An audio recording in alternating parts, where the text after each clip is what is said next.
Said love viewers and subscribers wagwan, we're there again for the Soul Chat TV, my people. And in this one, my people, the latest news of the day is that Donald Trump actually paused visa for over 75 different countries. It's serious, my people, so definitely stay tuned for that. And also, Chronicler got arrested in USA, my people, for some, ammunitions and a bag of thing, my people. So definitely stay tuned and check this one out. And also, Mutabaruka will be discussing about this undocumented issue in the States. So check out, my people, share the views and all of that. Breaking news, breaking news, breaking news. The United States has paused immigrant visa for over 75 countries. Jamaica, you're included. St. Vincent, you're included. Barbados, you're included. Haiti, you're included. Breaking news, is your country barred as well? These are immigrant pauses. Why? The government has said the citizenship by investment. Guys, it's where people from all these other countries come to some of these Caribbean nations and they gain citizenship through investment, and then they're backdooring themselves into the United States. That's what these programs are. Grenada, you're included. All of these immigrant visas are now paused. This is breaking news, guys. Breaking news, and it starts January 21 of 2026. January 21, if your dad is filing for you, that's an immigrant visa that will be paused starting January 21, 2026. Is your country. Some of the countries that are included are the oil-producing countries. Trinidad and Tobago, Suriname. Look on your screen. And this is not no AI generated photo. As you can see, the government imprint the watermark in the backdrop of the photo. So you know, this photo is genuinely real, authentic, photoshopped of Chronicler, not Photoshop, photoshopped of Chronicler. Yes, your dancehall artist is presently behind bars. He has been charged with reckless driving, fleeing to elude the police, possession of stolen property, which is a vehicle, possession of stolen property, which is guns and ammunition. Yes, guns and ammunition. And let me put an exact number on that. 4 guns was seized from that motor vehicle, one of which was said to be a stolen firearm. Now one may ask, why would a successful dancehall artist that has garnered the airwaves yard and abroad, a man with the success of Labas, why would he be caught in a stolen vehicle with weapons and also one stolen firearm among the weapons that he was caught with? Make it make sense. Where they gone a foreign and now I come back and have a woman up there and pick me. You see some of them are come down your back and I ask the woman if them can take them back. Don't take him back. Don't take him back. Because him did it so long and him could have do look out in papers and all them something there. And see one guy come in and say, all right, I don't care. I don't care, I go and send back the whole round down there, whether something happening in the country or not. We are sending out to the Jamaican people them in America now. We're there for years and go up for one passport and the passport no good again. And them not do nothing for really put themselves in order now.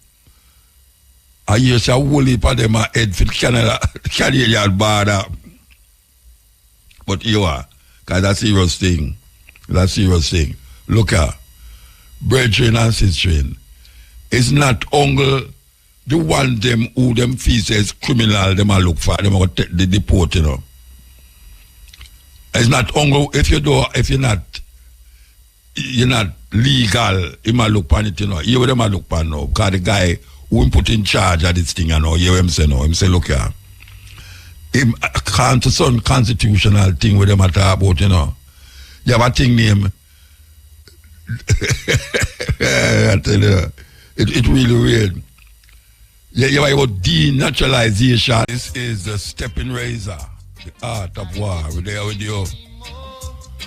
We never have to say it. A pure rain. About a month now it ago and so, may I tell you, never seen so much rain in my life in Jamaica. Things so easy.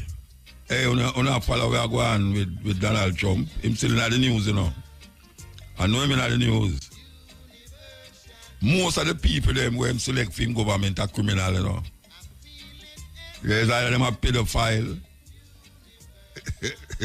them thief.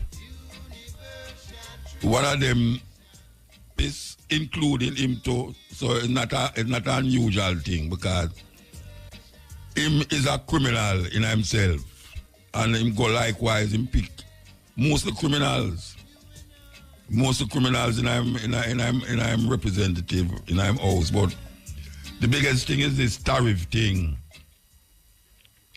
We are going right tariff. I don't know much. You know what a tariff is, but it's like if you go export something, or if you go send something to a next country, then put a tariff on it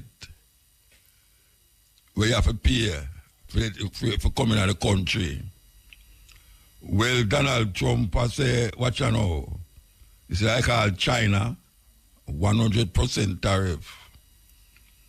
But it's not even the China part where people kind of get nervous about now. It's Mexico and Canada. Mexico and Canada is borderline to America. Did you know that the other time when California was Mexico and Texas? Anyway, according to Donald Trump, he is going to have a mass migration or mass throwaway of illegal immigrants in the country. But in part, he will go beyond those illegal immigrants, which we never talk about where I'm saying, but this is what I talk about, you know. Donald Trump say he will go put a big tariff on Mexico and Canada so that they will prevent the illegals them from coming out of the country with drugs. With drugs. No, a fentanyl I talk about, you know, it no reach us yet. I'm not going to say that because Jamaica is a place where if it's America, it's there so. Anyway, here where the problem with that now. Bam, the illegal, they might come through the border them. Yes, we know that. But if most of the drugs were coming to America, fentanyl where they might talk about coming to America, it's Americans them carry it there. It's Americans them carrying out the country, and I hear that it coming from way over to China, sorry. The fentanyl them are come from China. And I don't know much how you look on or nothing, but if you look on a thing in a Philadelphia, I think of Philadelphia, I see it first. And it's all in a LA too. With this epidemic in these countries where, in America where, trust me, that the drug there are the worst one me say. Are the worst one me say, Rasta. I still try to find out why when these people take take this drug, them bend down. It's like them bend down, them face start and look on the ground. But it's a killer of whole heap of Americans. Anyway, obviously, anybody would afraid for that really reach them country, but he might target the wrong thing. It's the Americans them take the drug from Mexico and carry it coming in America. And Canada, oh, poor little Canada. Canada, I mean, really. Anyway, it a create a upset now because after I'm done lick out against Mexico, the president, which is a female, say, look here, you can't come bully me, you know. But I go like you want to bully me, you know, Rasta. Because if you put tariff on our things, you're going to put tariff on your things, and it's very difficult for the two away. Now, the Canadian should you know, him kind of, I don't know, him go down a Mar-a-Lago go talk to Trump, and it's the weirdest thing. After I talk to Trump, I should have played it. No, I don't know play the tape. It's going to take like a while. But after I talk to Trump, and I might say, no, this thing, it not going to work out good for me, you know. You know, nobody wins in a war like this now, where you are going to jack up your price, me are going to jack up my price, because at the end, it's the people them who are consume the thing are going to feel it, and the people them who actually make the thing are going to feel it. And there's a whole heap of things America import from Canada, and also vice versa. Well, Trump say, what you know? I don't care what you want to say, you know, because if you can't stop it, just we annex. I don't know much people know the meaning of annex now, because annex is like when a person now, or a group of people decide, say, them are going to take over your things and control it and make you become a part of them. Well, Donald Trump I tell the president, the prime minister of Canada, say, look here, if you can't control the border, we might have to go turn Canada in the 51st state of America. You hear me say? The man that threatened the next prime minister, you know, say, look here, if you can't control it, we're going to make Canada become the 51st state of America. And if you want to stay on, you can be the governor. You can be the governor of that state. And I'm talking about we're going to divide Canada into two. One going to be Republican. And one, no, it's a joke thing. It's a, well, I want to fix it as a joke thing. But it's not a joke thing when you stand up in front of a president and his country and tell him, say, you want to take one country and make it become the 51st state of America. It's a serious thing. The Canadian people, them begs. As a matter of fact, them begs with them prime minister for really go down, they're going to make the man angle him that way there. It's all over all of the different news players them are carried. It's a terrible thing. No, him say, after the woman, after the prime minister of Mexico, the prime minister of Mexico decides, say, look here, watch you now, Trump. You can't come bully me, you know. Because if you put something on our things, we are going to put something on your things. And then it's a war, and nobody win in one of them war there. The man, he told back now and said, watch out. A long time I said, you know, about a year and a half ago, them said, you know, say them want to bomb. Them go bomb Mexico, you know. Them go bomb Mexico, forget you that the juggler, them and all them something there. But it's next door you talk about, you know. That is like Russia and Ukraine. Ukraine the next door Russia, you know, and Russia bomb Ukraine. And Ukraine a bomb Russia now. Now, he must say, he must go bomb Mexico. Then with Mexico, you think Mexico stand up there and do it. May I tell you, this brother, you know, easy. We are talking about Donald Trump and him fight. Well, starting a fight with him two nearest neighbors, them, Canada and Mexico. Well, the woman look like she not back down. We are talking about the Mexican Prime Minister. She not back down. While, well, I am told that the reason, well, that is why I hear. I'm told that the reason why Trudeau go down to Mar-a-Lago go visit him is because Canada don't allow criminals to come into them country. Can you imagine that? A president get charged with rape, get charged with this, with that, and the man is a president. And then him elect peer criminal again in a party, in a government. Anyway, him a promise, him a go say, him a go bam, him a go send Joan down to Mexico, forget you that the cartel, them bam out the whole of them. I don't know how people look upon them thing there. I say, well, I'm just a say it, but give him who him is. I don't think him just a say it, you know.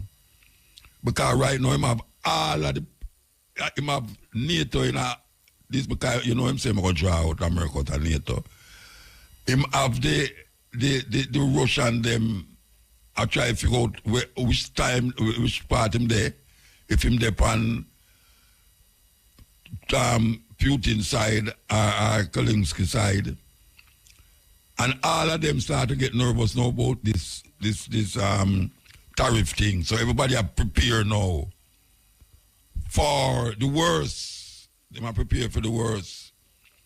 And the farmers, them especially in America, is worrying because what now a whole heap of the immigrant them were in America is foreign, is illegal aliens, according to them.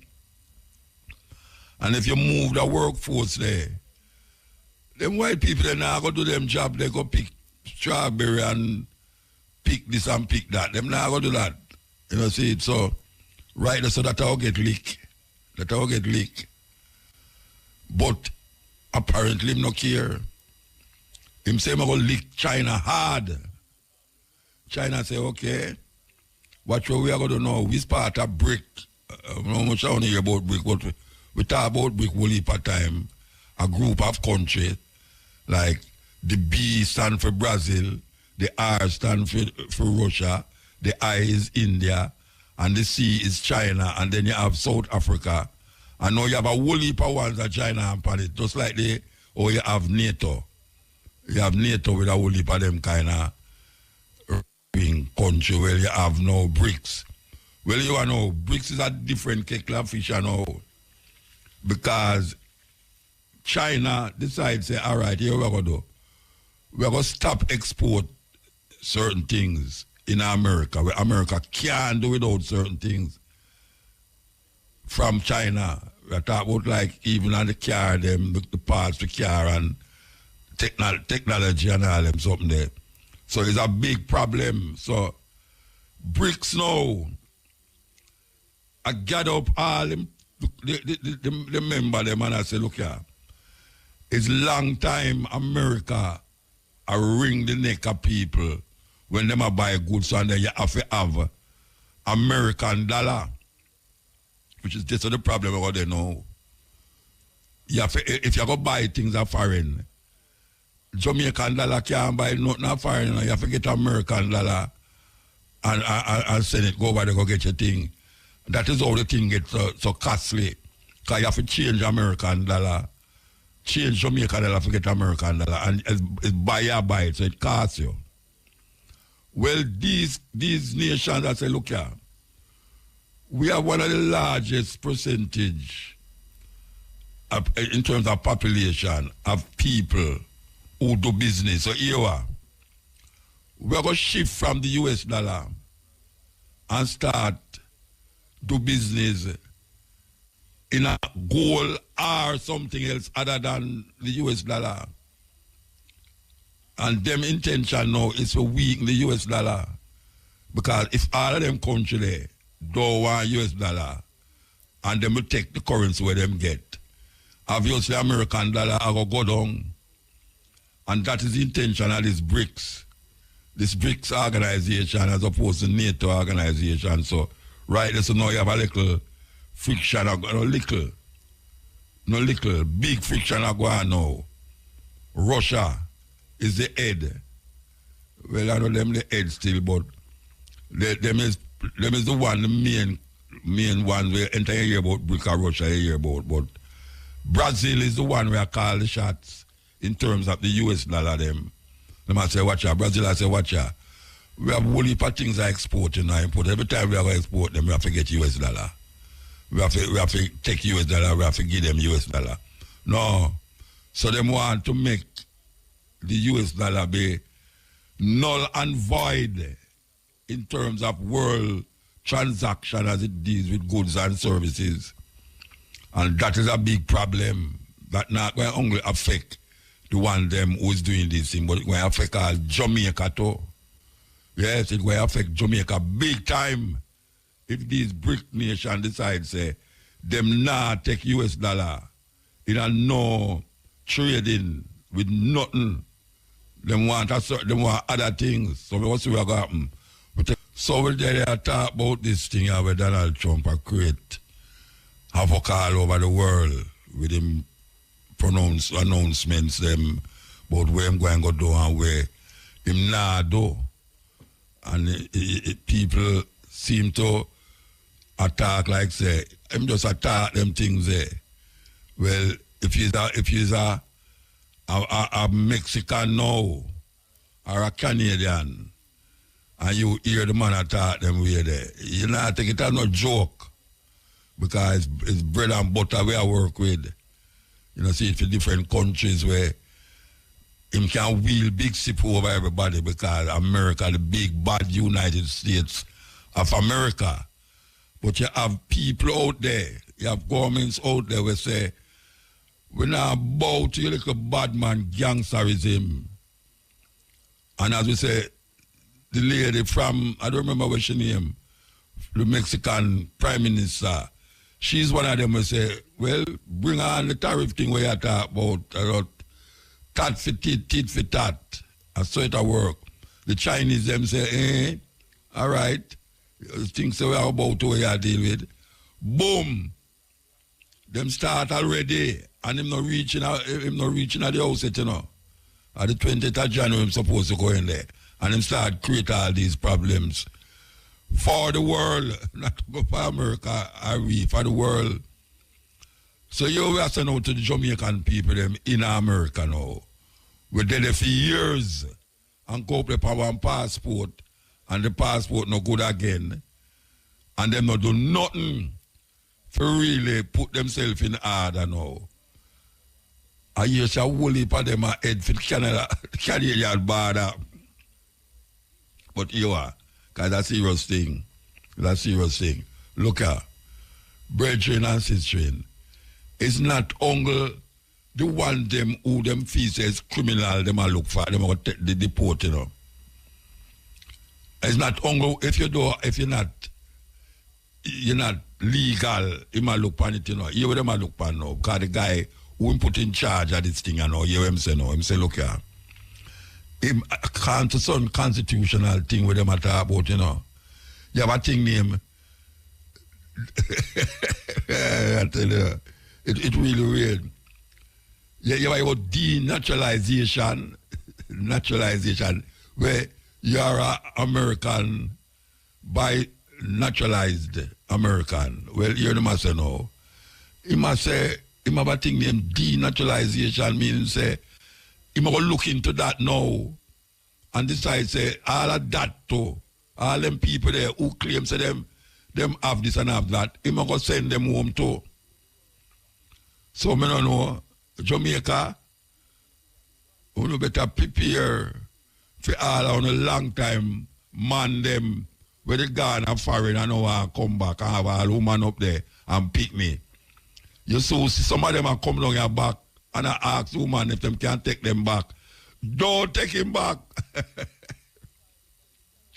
Don't take him back. Because him did it so long and him could have do look out in papers and all them something there. And see one guy come in and say, all right, I don't care. I don't care. I go and send back the whole hound down there, whether something happening in the country or not. Whether something happening in the country or not. When it's illegal, we go and send you down back in the country.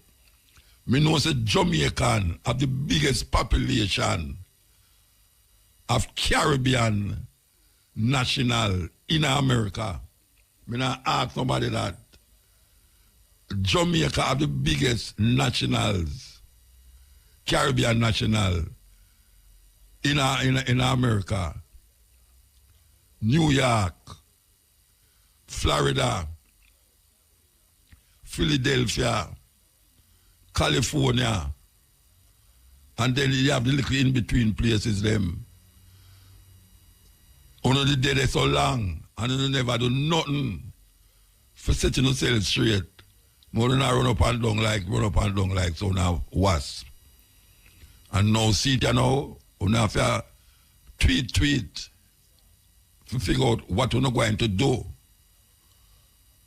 And some of them now, because them up there so long, them married to an American woman, and the American woman will look after them, especially if them white. The American woman will look after them. Well, bye-bye to that white American woman. You better come back to Jamaica. The problem is, they come back to Jamaica, come create problem. Yeah, they come back to Jamaica, come create problem. Maybe we have to go send them pan, I don't know, send them somewhere else because it's our terrible. It's our terrible. Jamaican, you never see long time.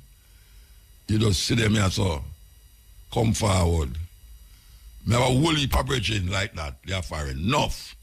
Every time I go to America, I see them. I say, why? I say, why are you still up here? I say, yes, sir. Oh, you mean? I left your bridging. They might run taxi. They might do this, just some little menial work. Some work where they wouldn't do any, so them go far and go do it. And them still never put them papers right. Still never put them, you know what Jamaican got through Mexico border? I ask somebody that, you know what Jamaican go through the Mexico border there. And the America there right now. Illegal. Well, him say, him got deport how much millions of illegal alien. I don't know if him wife legal, but she never come from, she not American by birth. Clear up on the top of Europe that she come from. But we will see what is going on. The rain approve a whole heap of things in a Jamaica. One, it proves the government is not employing the right contractors them, and not only not employing the right contractors them, but is not supervising them, looking over them to say that the work that them doing to the public road them is properly done, or else there should be a consequence. There's no way you could have given a man a work to fix a road and fix some pothole. And by the time the next rain come, it never gone 6 months since him fix it. Not even 6 months, and you pay millions of dollars. And there's no consequence. I mean, say, him have to go over it again and get pay again. Big problem for the people them. Big problem. And now we hear Darrell Vaz come out and I say, boy, it's really terrible for you, you know. And just yesterday we hear the Prime Minister say, yeah, true, it's terrible. We have to go put all $1 billion more upon the money we go do. Then you take the people them for joke or idiot. The people them tell us the road terrible and the road terrible. Every day somebody come on the radio, terrible. Me company, people must be tired for hear me I play the scratch record. Say the road terrible. And now him just a come say rotted. You know, so we're going to put $1 more million. Because Darrell Vaz ball out. The King of Portland, him ball out. And say, watch out, it's really terrible for you. Incompetence. We hear them say, them that go get the contractor, them look on them work, and if it come back in a certain way at a certain time, him have to go sign contract to say if him going to do it over. But me not see that happen. I have a hole in front of my yard long at the bottom. Main road. If you go Portland, if you go Lawrence Tavern, you have to pass a hole there. And trust me, the hole there one time they dig out to the point where you could have looked under the road in the river. And just the other day, me see, them block off the road and do this, tar it off, this, that. And me I tell you, say, the hole bigger now than when before them did fix it. It's bigger. How the hell that possible?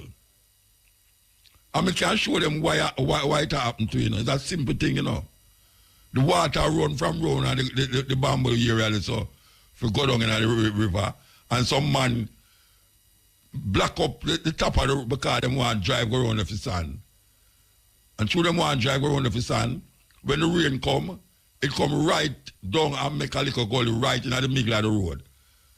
Now, how them not see that? How them not see it?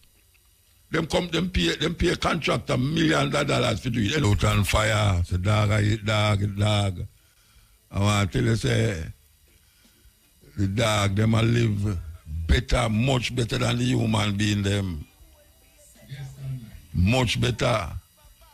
So, as we say, we have Stephanie Marley on the line. Good afternoon. Greetings and blessings.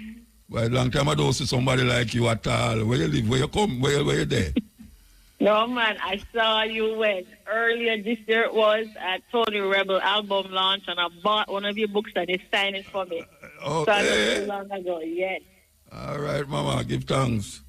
All right, so I see you going in at the We Are the World, like it's like a We Are the World project. Wake Up Jamaica. Tell me, what is the history behind this? Wake Up Jamaica. What's the history? Some know you're well in tune, you know, because our intention was to do something that feels like a We Are the World. And you're the first person who've even recognized it for what it was meant to be and what it is, you know? Yeah. But yeah, we are in one global world, and the globe is getting smaller with technology. And some of the problems that we face in Jamaica are worldwide problems, and some of the problems that are outside of Jamaica are even worse than the ones in Jamaica. But Wake Up Jamaica is meant to be a solution-oriented outreach program. It's a public education and empowerment program powered by the Rita Marley Foundation. And our aim is to increase Jamaicans' awareness of our role and responsibility to contribute to the development of ourselves, like actually participate in the development of who we are meant to be as a people and actualize our potential, but not just for ourselves, but for our family, contribute to the communities that we're in, and by extension, contribute to the development of Jamaica at large. All right, so the song, all right, I know when them do, because we also did a project when the family there in Ethiopia right. years ago. All right. Usually when you do a project like this, it's to get funds for help the people them. This music, you know, you intend to sell enough to really make a dent, to get the money, or you just make it to be aware, make the people them aware? Both. We want to increase the awareness. We want the song was meant to be a call to action. Right? Wake up, stand up for the truth. If not we, then who? And if not now, then when? It's a call to action for Jamaicans to be more alert, more aware, more awake, and actively contribute to who we are as a people. Because truth be known, no government of no nation can 100% develop the nation if the people are not also doing their part. And I think we're a little bit lagging behind as a people. We know how the government thinks they, but what are we doing as a people to see the Jamaica that we want to see? So it's not just about sitting down and complaining. It's about standing up and being active. So this is how we feel like we can play a role. The music is for education, but it's also for fundraising. You know, so you need to get it on a wide. I know this is part of the promotion of it, but a music like this, to make it really take life and do what you want it to do, it needs to get a company where can make it worldwide. Yeah.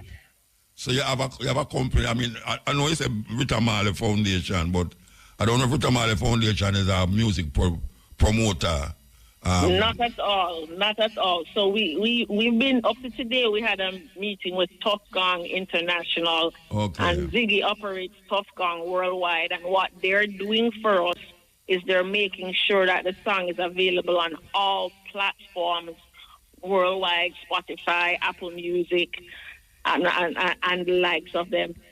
We're also ensuring that we're getting into the territories where Jamaicans are a big part of the diaspora over there. So the UK, the Canada, the USA, and Africa.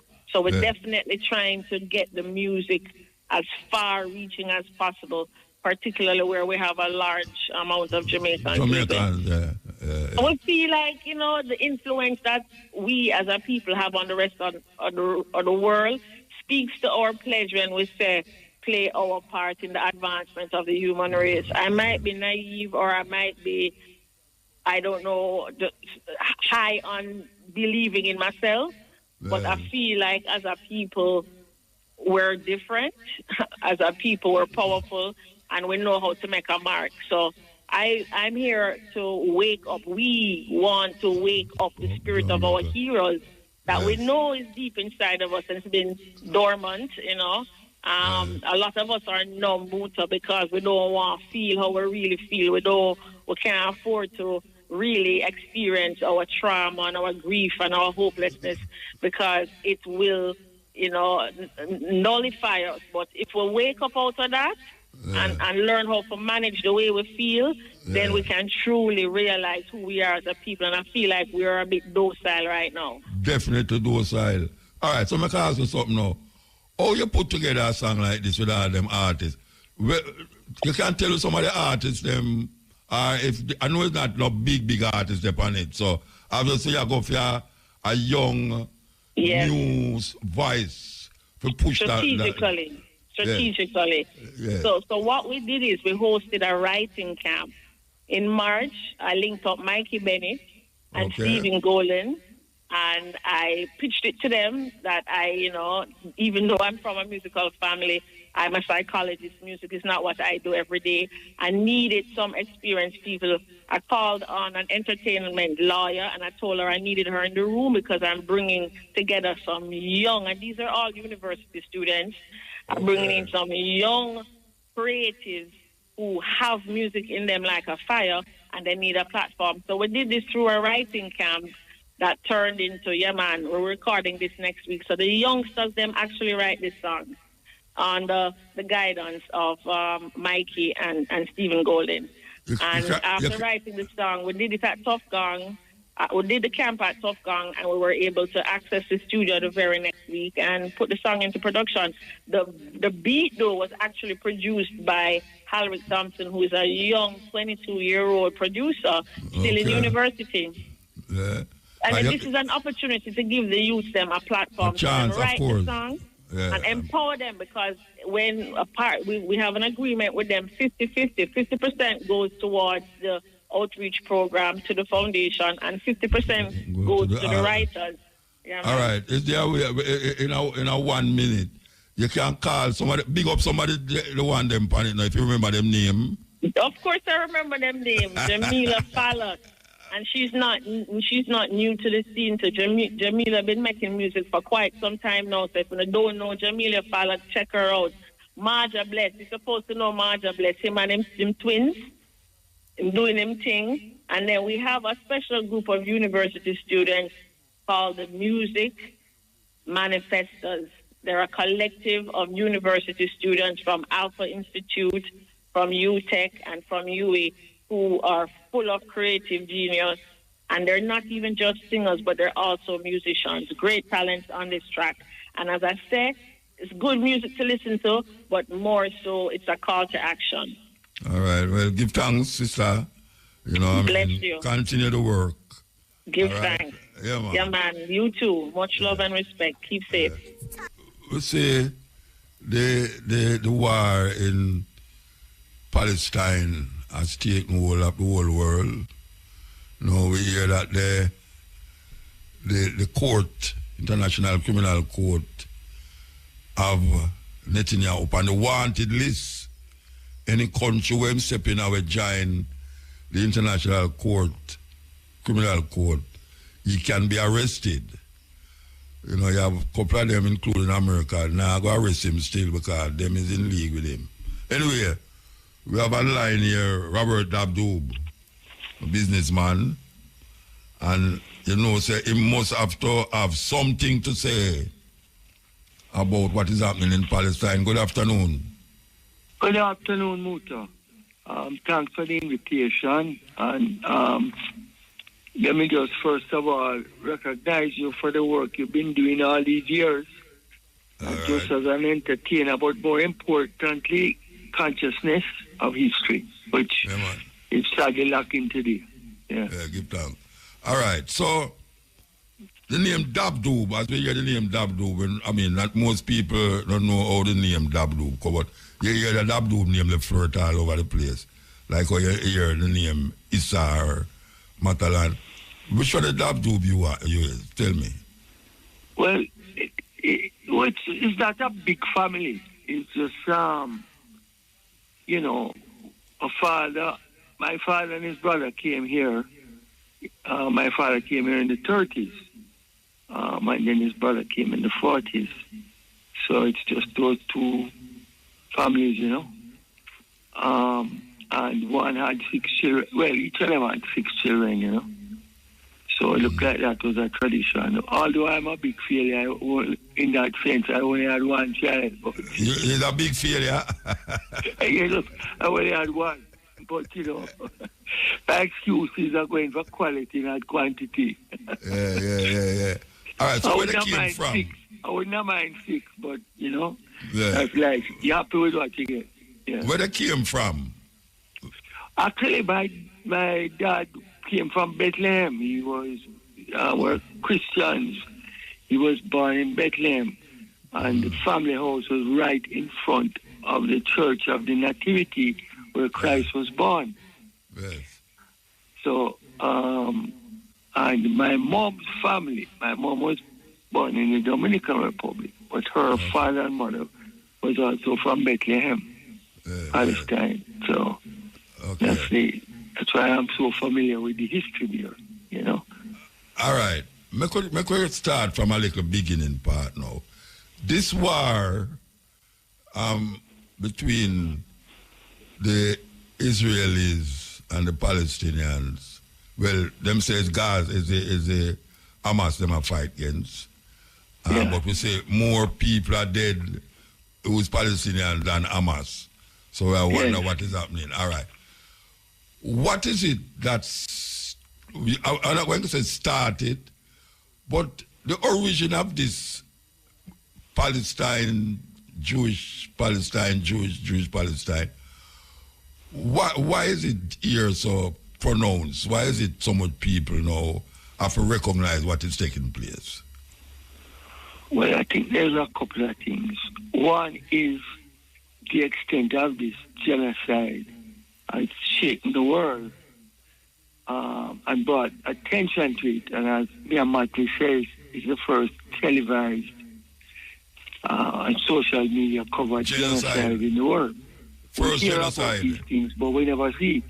Yeah, like we see it now. And the other thing that I think is shocking the people is how the Western, so-called Western world, the leaders of civilization, according to them, how they have just turned a blind eye to it, and in fact supported it.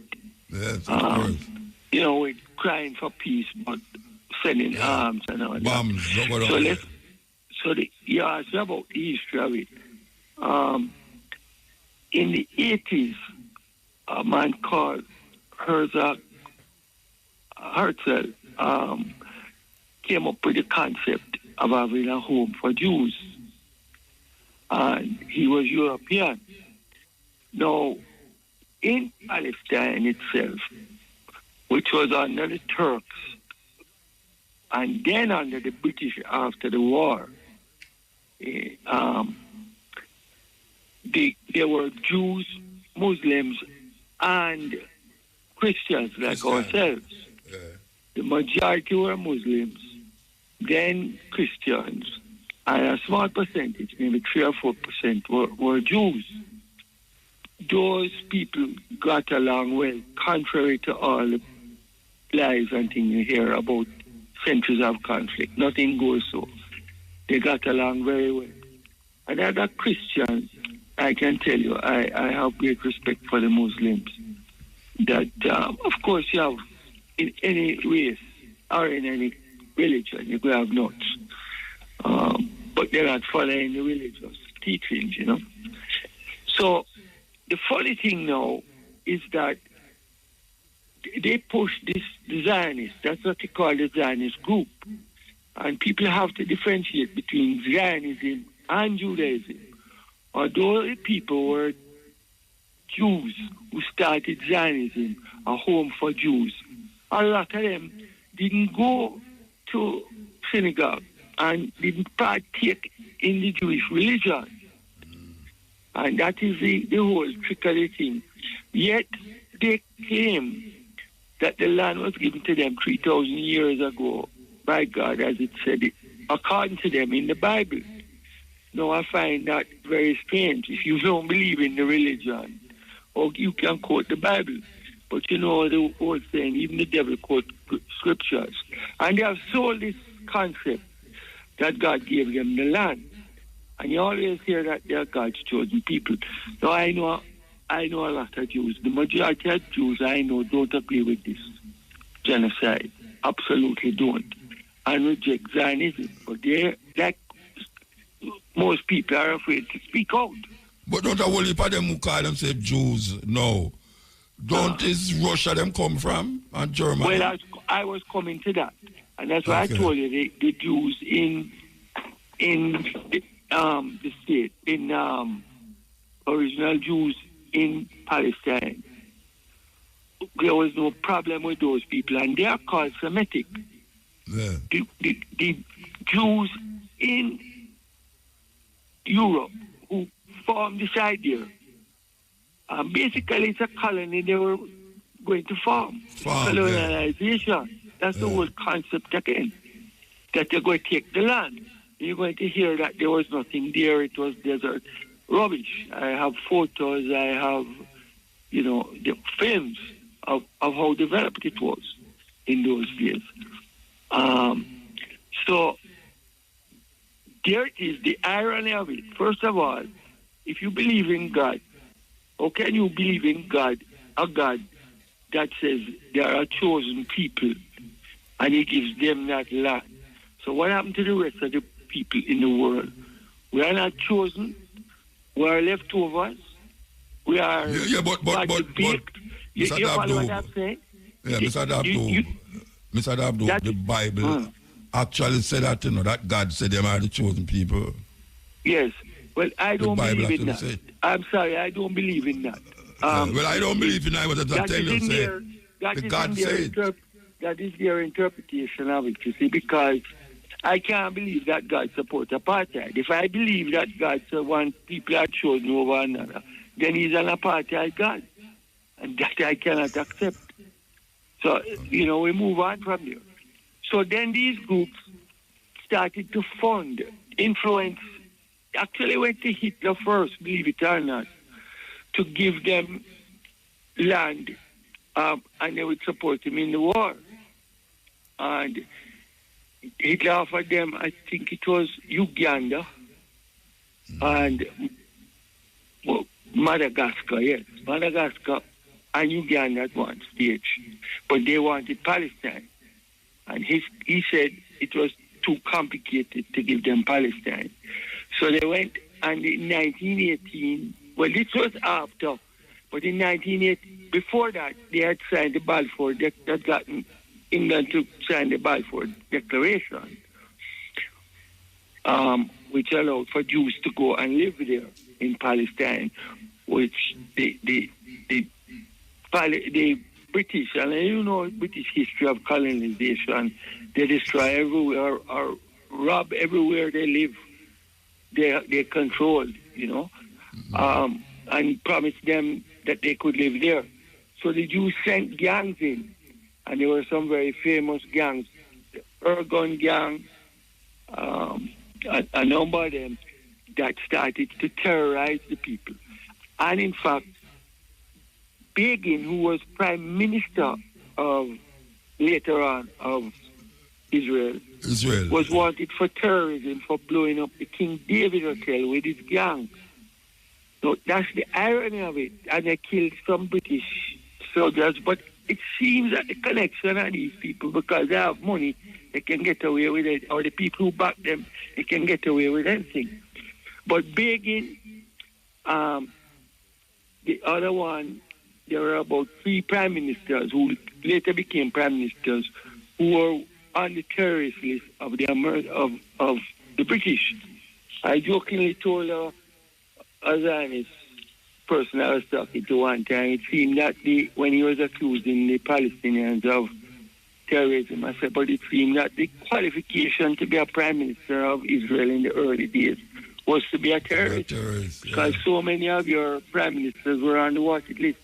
So this is the first time the so-called terrorism came in the area where they started burning people's homes, running them out. And then, of course, the State of Israel was formed in 1948. Again with that backing, recognized by the UN. And there was the famous NABCA, if you have heard of it, where 750,000 Palestinians were run out by force, by same kind of method they are using now in Gaza. That is with the help of the British. That's the help of the British, with the British law. The British officially was against it, but they turned a blind eye, just like America is talking about people's rights and this and that, turning a blind eye to what's happening. And no, it's not really genocide. It's unfortunate that these people are suffering, and we need to bring it to a stop.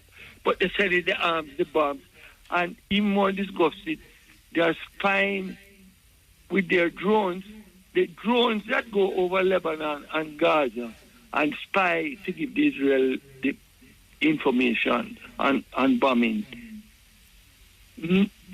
Only 25% of them were done by Israel. The rest were done by Germany, Britain, and America. The hypocrisy of this thing is disgusting, really. So, it reminds me of this thing, and I'm not a racist in any way, but, you must be willing to point out the faults of people. But the Indians, while they were being wiped out and I'm talking about the American Indians, I remember seeing a movie of one great, so-called great Indian leader when he was making treaties with the white man, as he called him. And he said to the man that broken the previous treaty, and the man is offering him another treaty, and he says, white man speaks with forked tongue. Forked tongue, yeah. Yes. Unfortunately, Britain and America has showed this forked tongue. Yes, and I'm not saying that the forked tongue is only white people are capable of that. But certainly they are the ones who have been outstanding. But they have been forked tongue for centuries. They have been forked tongue for centuries. Yes, yes. And of course, slavery was perpetrated by them. But we mustn't forget that people like William Nip, who is an unrecognized, in my opinion, unrecognized hero in Jamaica, was one of the biggest fighters, and he was a white man against, slavery. But anyway, I don't want to digress. So we go on. So they took over there. Israel was recognized. They got 2/3 of the land, I think, and the Palestinians a third, which was crazy.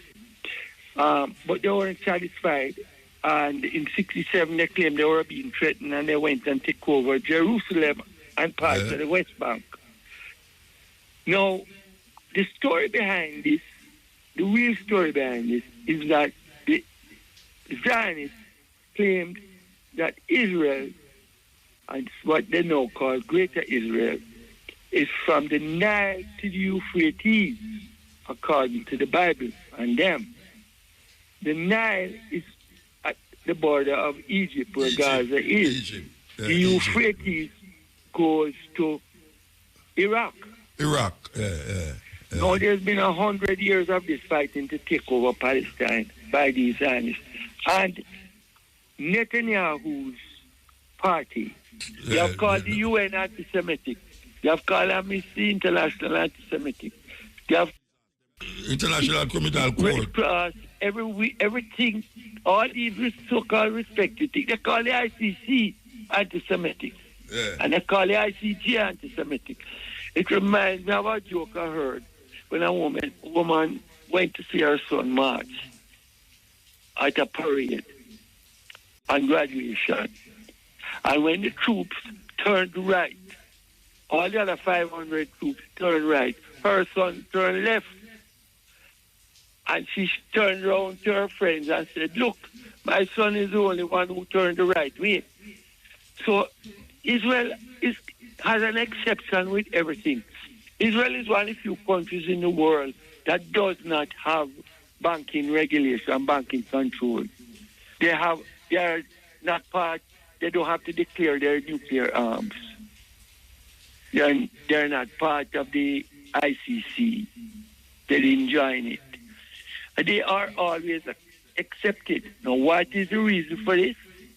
The reason for this is the connection with Wall Street, the banks, and the financial interests in the world. That's the simple reason for it. There has been initially, the idea of Israel was a home for Jews, and Zionist Jews who were all not Semitic, by the way, because they don't come from that area. They were born in Europe. So they are actually the ones who are anti-Semitic because they are now, the Palestinians are Semitic, the Jews who were born in that area are Semitic, and the Muslims are Semitic. They are there by the adoption of a religion, not like them claim that them coming directly from the... But it's a religion. First of all, Netanyahu, if you look at his thing, by his own admission there, he's secular. He doesn't believe in the religion. He was, and his parents, if you go and look at his Wikipedia, his parents were secular. They grew him up that way, which means they didn't believe it. And look up the word secular. It means you do not believe in any religion. So how on God's earth you can say God give you this land if you don't even believe in God? It is crazy, but money, unfortunately, people sell their souls for money. And the people who now run, are attempting to run the world, there is a blend. And I'm a businessman, so I have none against business. But I do not think you have to be corrupt to be a businessman. And it reminds me of this song that Sparrow sang many years ago. Capitalism gone mad. I wish you could play it today. It's very, very relevant. Yeah. You know. But so I still want to come back to the Jamaican situation. Yes. Your message to this government, given that they are connected to Israel, would be your message to them? Well, not just to this government, but to the entire CARICOM for decency and for our historical position in terms of human rights, and also for our role and history of coming out of colonization and slavery, that we all, the CARICOM, would break relations with Israel as long as this government is in power. Go and look, today, Netanyahu has been ordered by the court to testify despite all that's going on. He's been running from his charges for years.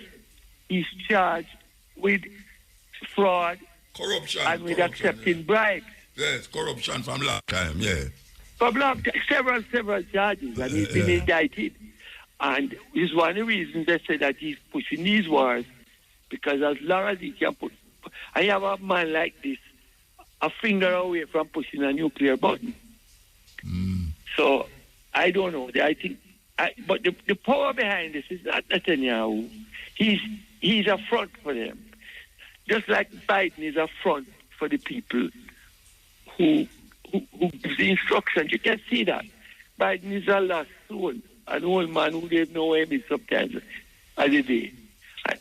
And that is the type of people they want to be in power, so that they just sign. All they get is a document as a sign here. And I don't know if you notice that since Trump won, and I have no great hopes with Trump, I think it was a very bad choice between the two. But the one thing, Trump doesn't want war with Russia. And he's not a fan of NATO.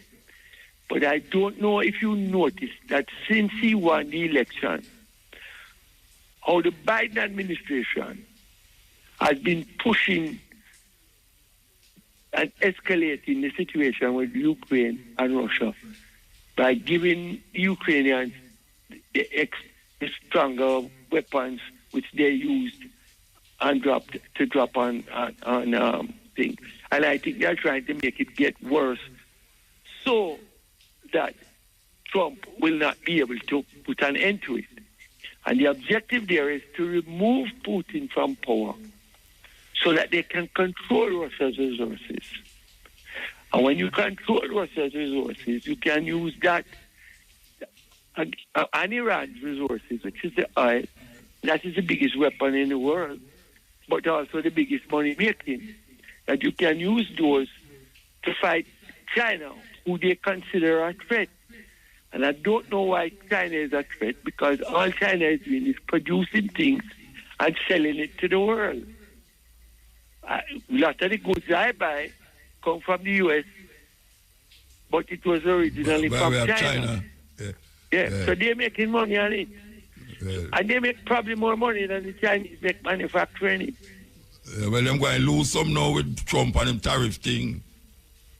Yes, well, you know, if it is goods coming to be shipped out, they will find a way around that. But, you know, they will make the people suffer.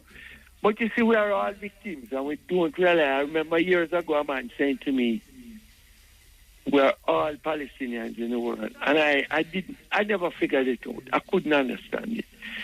But what he meant was that we're all going to be victims of the same system in one way or the other eventually.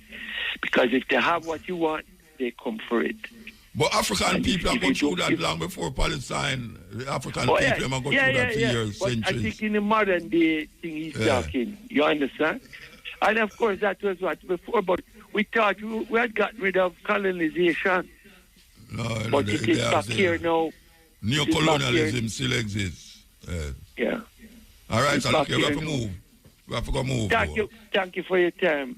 Yeah, thanks for the invitation and keep up the good work. I hope one day I'll meet you though. I don't remember meeting you. Well, I have met you before. But you see, you are famous and I am not. So yeah, but I should remember you then. You met so many people, you will forget me. But you want somebody meet you, they won't forget you. Well, if you come to me and say your name Robert Abdul again, I'm not going to forget. I'm definitely not going to forget. No problem. All right, sir. Give thanks. God bless you, man. Yeah, man. Yes, identification is a key, you know. Black people lose them identity in every way possible. While you can identify a man by his name, which part him come from, or which part him ancestral legacy there. Black people kind of find it difficult to do that. Them know say them black, one, but them not no country name black land. That is the problem. You know, and most people identify with a land. Yeah, you identify with a land like the Chinese or the Indian, you know, so you identify with a land. Even the Americans, them identify with a land. We don't identify with a land, we say we're black. Like say you have a black land.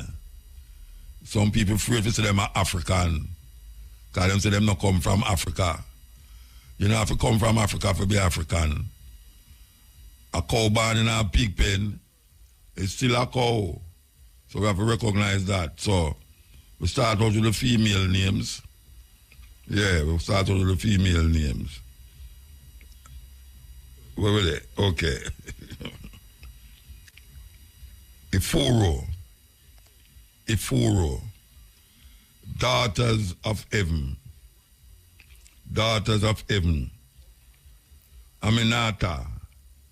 Aminata. Aminata. Aminata, the princess. Oh, Ifuru is E-F-U-R-U, sorry. E-F-U-R-U, Ifuru. Kahai. Kahai. K-A-I. Kahai. Kahai means lovable. Lovable. Nana. Nana. N-A-N-A. Nana means Mother Earth. Mother Earth. So that's Ifuru. E-F-U-R-U. Ifuru. Daughters of Heaven. Aminata means the princess. Kahai, K-A-I, means lovable. Nana, N-A-N-A, means Mother Earth. Okay, so we're going to Male. Nataki. Nataki. Of high birth. Of high birth. Nataki. Kimba. Kimba. K-E-M-B-A. Kimba. Kimba means faithful. Andiro. Andiro. A-N-D-E-R-O. Andiro means life giver. Life giver. And Nkishe. Nkishe. N-K-E-C-H-I. Nkishe means loyal. So that's Nataki. N-A-T-A-K-I means of high birth. Kimba. K-E-M-B-A means faithful. Andiro, A-N-D-E-R-O, Andiro means life giver. And then Kenche, N-K-E-C-H-I, and Kenche means loyal. And now the details. The Jamaica Police Federation has reportedly achieved a breakthrough in securing retroactive payments for overtime hours under the new compensation structure. The retroactive payments come after a period of contention regarding added hours and their place in the compensation structure. Meantime, the Federation is now in the process of laying the groundwork for upcoming wage negotiations.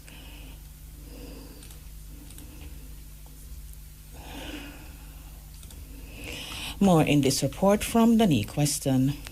General Secretary Sergeant Lloyd Duncan gave the update recently. He also provided an update on the Federation's progress and next steps, while emphasizing its ongoing advocacy for fair treatment and transparency.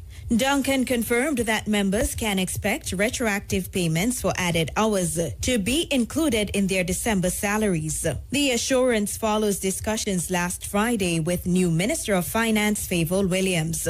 The minister reportedly promised the Federation that the members will be paid added hours retroactive this month. Sergeant Duncan added that the payments will be non-taxed, which was a key demand of the Federation. As it relates to the next round of wage negotiations, which will commence in April 2025, Sergeant Duncan emphasized the importance of member participation in shaping the Federation's proposals and announced plans for consultations across the island. This consultative approach is aimed at ensuring that the Federation represents the collective interests of its members effectively during talks with the government. Sergeant Duncan reiterated the Federation's commitment to advocating for fair treatment and encouraged members to remain engaged and to bring their concerns to the executive team. He said with retroactive payments secured and preparations underway for the next wage cycle, the Federation is charting a path towards financial stability and equitable treatment for Jamaica's law enforcement professionals. Reporting for IRI FM News, I am Danique Weston.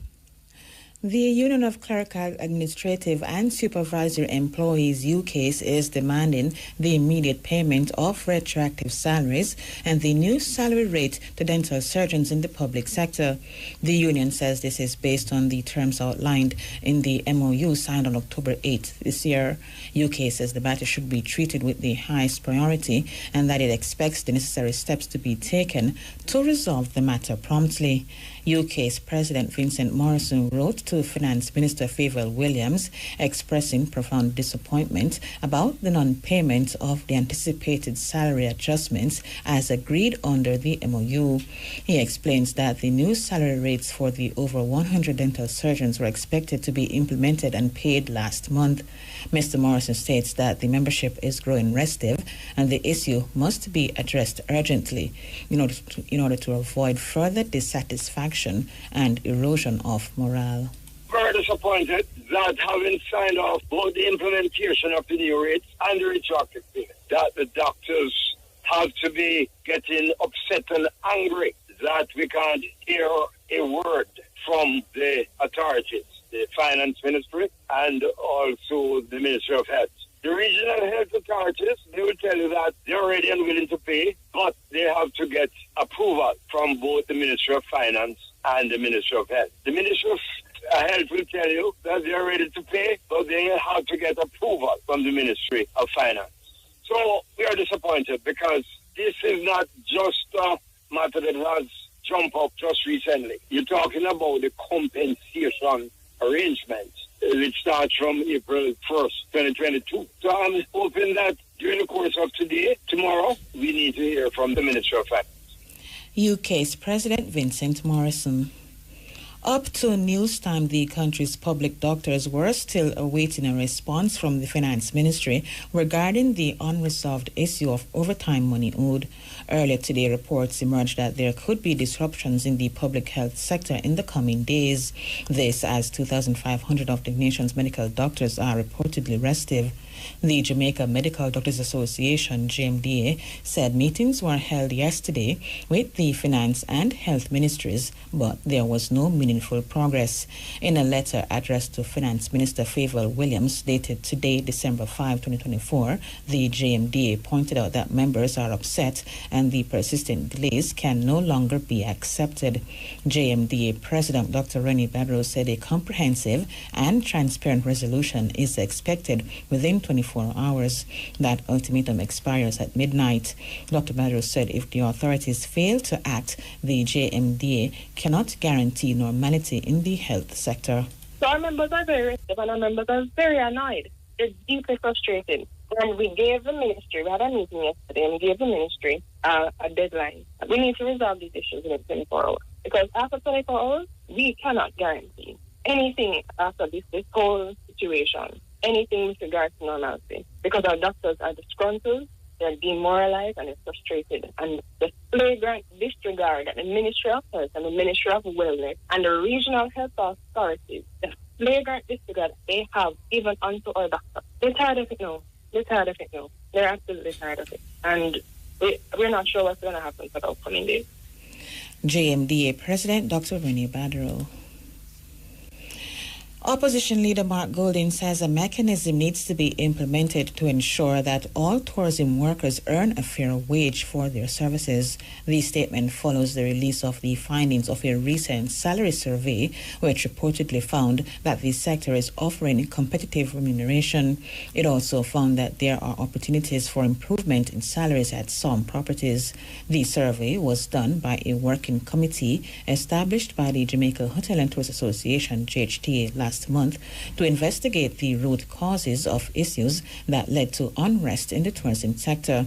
The unrest included the withdrawal of service by some hotel staff members at resorts across 4 parishes in protest over poor wages and working conditions. Speaking during a tour of craft markets in Otria St. Anne yesterday, Mr. Golden said there needs to be a standardization of salaries in the industry. I think some of the respondents in that survey were responding after recent adjustments resulting from the spate of unrest. And yes, I mean, I think it's true that there is no standardization in the industry, and you have some hotels that are doing quite well in terms of their compensation paid to workers, and you have others which are not.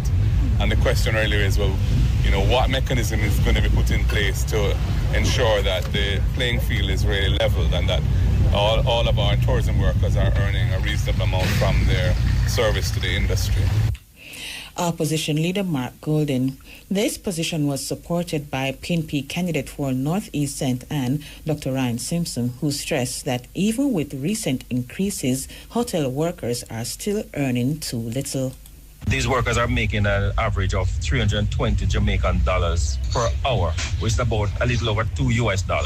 That's according to the standard of the highest paying hotels in Jamaica. From that standard, if the hotel increased the wage of a worker by 100%, that's still going to be under $5 US. The minimum wage in the United States is a little over $7. So they will still be way below the minimum wage of the United States. And at the same time, Jamaica's economy, cost of living is basically rival in the United States right now.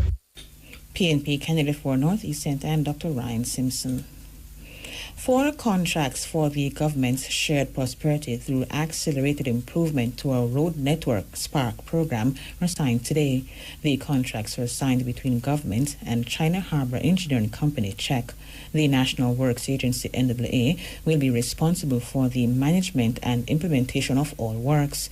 Speaking at this morning's signing ceremony, Prime Minister Andrew Holness noted that the contracts cover 4 packages and are valued at over $36.4 billion for the road work, while an additional $2 billion will be spent on pipes and water mains.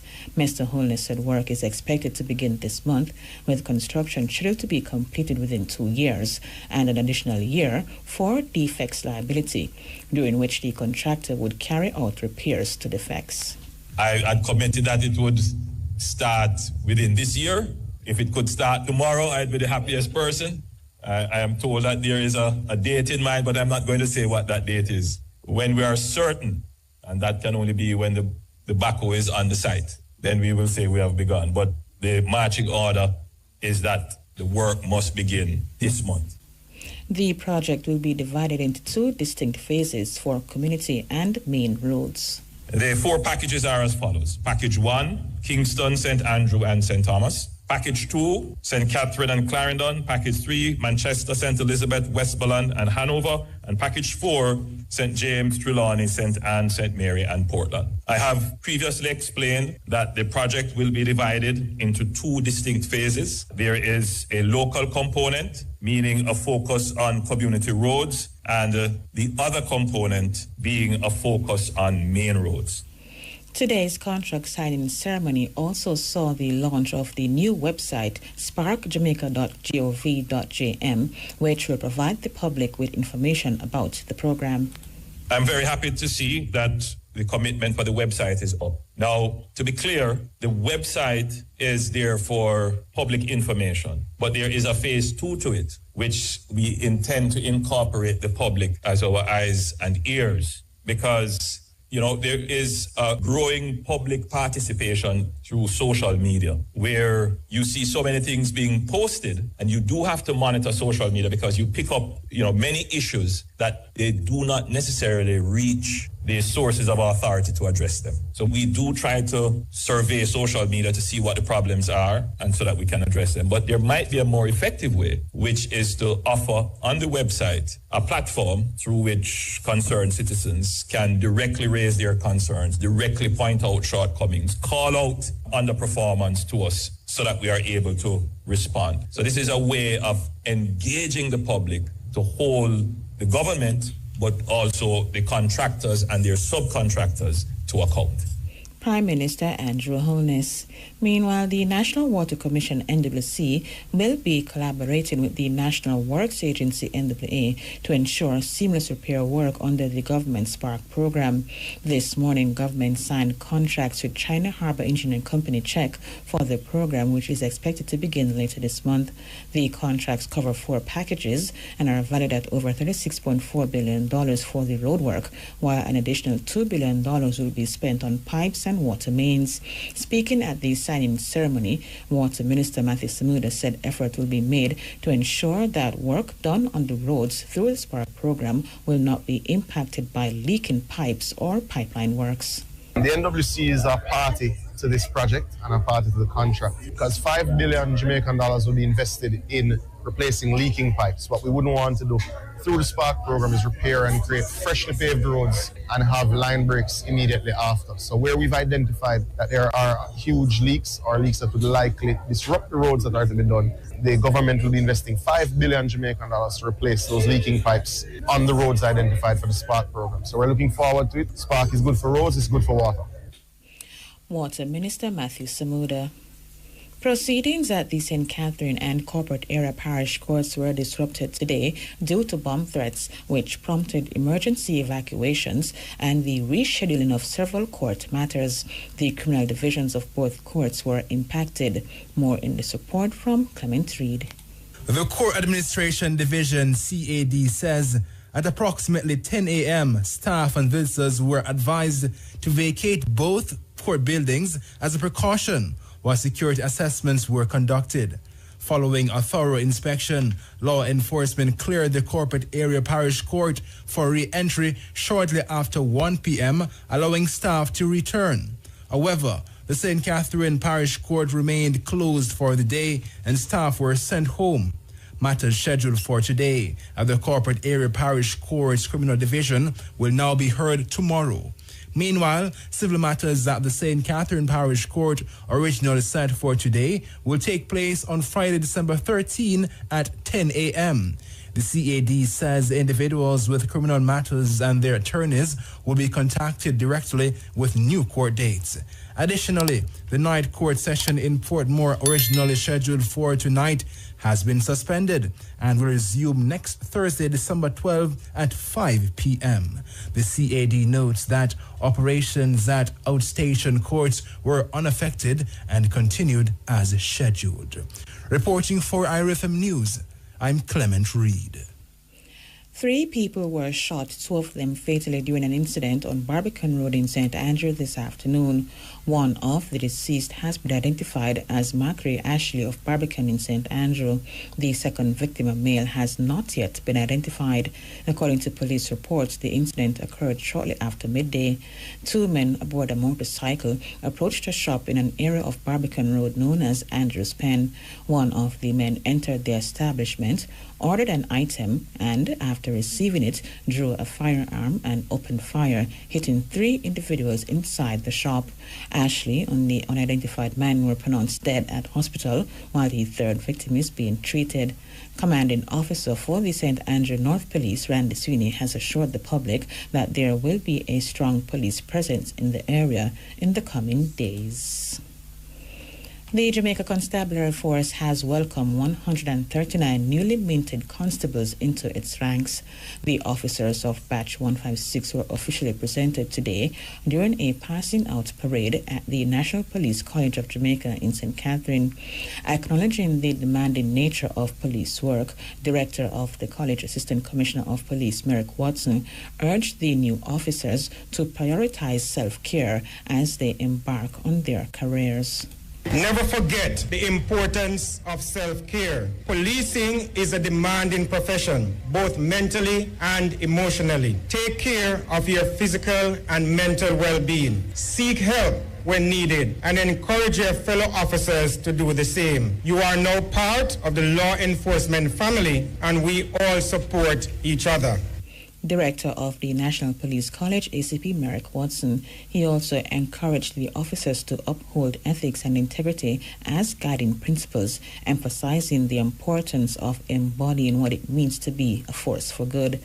Meanwhile, National Security Minister Dr. Horace Chan called on the public to support police officers as they carry out their duties. I'd urge you to recognize the importance of the work that our police officers undertake. They step into dangerous stations every single day to protect all of us. Therefore, it is crucial that we as a nation support our police officers, now more than ever. I ask that we all come together to strengthen the legitimacy of the force and to guard against undermining the effectiveness as an institution. This does not mean turning a blind eye to errors. It means to recognizing the immense work done by over 14,000 young men and women of Jamaica in the Jamaica Constabulary Force who serve the nation with dignity and with integrity. One mistake or the actions of a few should never overshadow the dedication and sacrifice of the overwhelming majority of the entire police force out there protecting and serving the people of Jamaica. Whether you're a public servant, a civil society leader, or a member of the public, your role in supporting the police is essential. Let us not undermine the mission of the police force, as a strong and effective Jamaica Constabulary Force is critical to the foundation of our society. Minister of National Security Dr. Horace Chang. Minister with responsibility for the environment, Matthew Samuda, says the rate of climate change is increasing and is putting further pressure on Jamaica's economy. He says Jamaica has not been a huge contributor to the rate of climate change, but is on the front line of the crisis. Mr. Samuda points out that the country's response is multifaceted through legislation, policy adjustments, and making the appropriate investments to mitigate against emissions and adapt to changes being experienced. He says this is challenging for Jamaica with its fiscal challenges. He notes, however, that the country is not sitting idly by, but has taken action to address the issues. Jamaica has decided that it will ensure that 50% of its energy comes from renewable sources by 2030. The recent bid would have just been awarded to a firm who will build a massive solar park, the largest in the Caribbean, in Trelawney. We have also just about completed the OUR licensing component for a floating solar park that will float over the Mona Reservoir, which will see some 46 megawatts of clean green energy being brought on to the grid. Now, this is important because as a nation that's impacted by climate change, it is important that we lead frontally and that we take the moral high ground. But it's also critically important for a nation that pays sometimes 42, sometimes 44 cents a kilowatt hour for electricity, that we do find cleaner, greener, and cheaper sources of energy. Because the reality is Jamaica has been victim of geopolitics, and every time there's an incident in the Middle East and the oil price goes up, our people get a little poorer, our economy becomes a little less stable. Mrs. Samuda highlights the government is addressing climate change seriously. The very public investment appraisal process that we have entrenched in law has a questionnaire that involves assessing the climate risk to the investments that we make. Now, that is very new and novel for the Caribbean standard, but it's very important to Jamaica. We're not going to build roads on the seaside